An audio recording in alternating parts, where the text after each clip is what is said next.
Today we are going to show you how to set up and how to program the Wildlife Acoustics Song Meter Minis.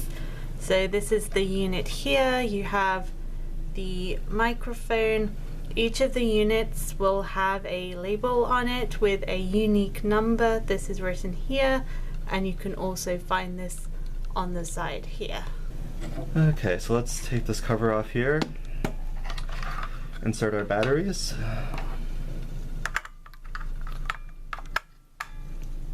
Each one of these SM minis takes 4 AA batteries.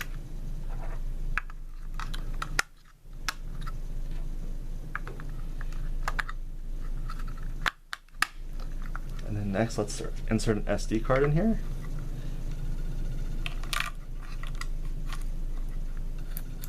Once it clicks into place, it's good to go. And there is a power switch here in the bottom left. Switch that to on. To connect the Song Meter Mini to the phone, first we need to turn on or make sure that our Bluetooth is turned on our phones, which it is. And then we can open the Song Meter app on our phones. Here you can see the home screen of the app. We already ran through a couple song meters. And to pair these song meters, we have to first make sure the unit's turned on, which it is, and then press and hold the pair button, which is just to the right of the on-off switch down here in the bottom left corner. Hold that for about 4 seconds.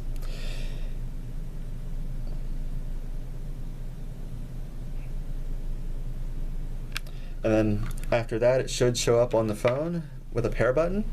You can go ahead and click pair.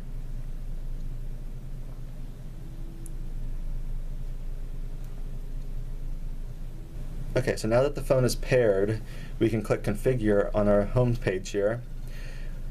We can go in and we can adjust the recorder name. So the recorder name is going to be the site name or an abbreviated site name, followed by the unit ID number or the serial number of the unit. So in this case, 06510.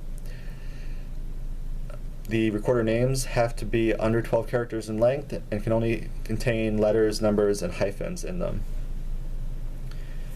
Once the recorder name is set, we can click on location and time zone to set our locations so that the local sunrise times are more accurate where these units are being deployed. If you're in the field, you can set this up easily when you're deploying the units, as long as you have cell service or location services on your phone. If not, you can set this up in advance before you head into the field by entering the latitude and longitude, and then hitting set after that. Just make sure the correct location shows up on the map whenever you do. And then on the bottom we have the time zone here, so be sure to select the appropriate time zone for your location.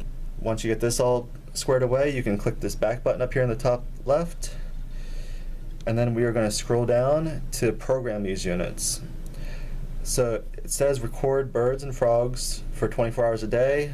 We don't want that. We're going to set our own schedule, and to do that we're going to start by clicking this time at the start time, and then rise, because we want these recorders to be running in respect to local sunrise times. And in this case we want to choose the minus sign and then 45 minutes.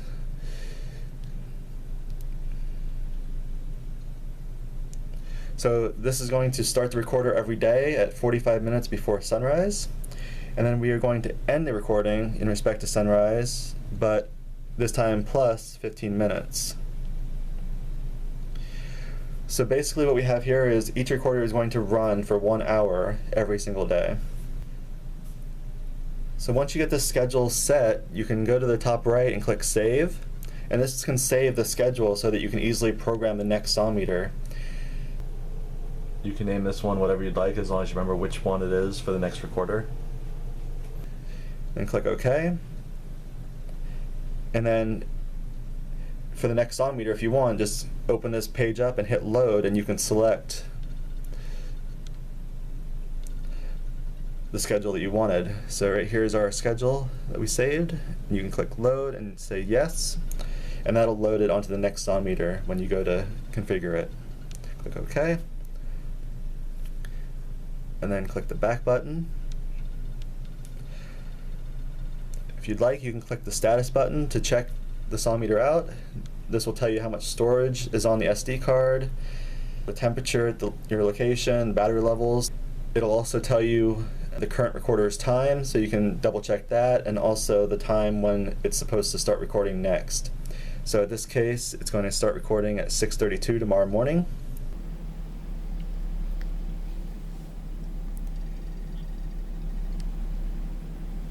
Once you are done here, you can click the unpair button. Once you connect the lid again, make sure you get both snaps in place, and then we can get this set up in the field.